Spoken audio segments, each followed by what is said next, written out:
کبھی ہم بھی خوبصورت تھے، کتابوں میں بسی خوشبو کی صورت، سانس ساکن تھی، بہت سے انکہے لفظوں سے تصویریں بناتے تھے، پرندوں کے پروں پر نظم لکھ کر دور کی جھیلوں میں بسنے والے لوگوں کو سناتے تھے، جو ہم سے دور تھے لیکن ہمارے پاس رہتے تھے۔ نئے دن کی مسافت جب کرن کے ساتھ آنگن میں اترتی تھی تو ہم کہتے تھے، امی تتلیوں کے پر بہت ہی خوبصورت ہے، ہمیں ماتھے پہ بوسا دو کہ ہم کو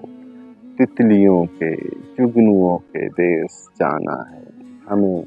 رنگوں کے جگنو روشنی کی تتلیاں آواز دیتی ہیں۔ نئے دن کی مسافت رنگ میں ڈوبی ہوا کے ساتھ کھڑکی سے بلاتی ہے، ہمیں ماتھے پہ بوسا دو، ہمیں ماتھے پہ بوسا دو۔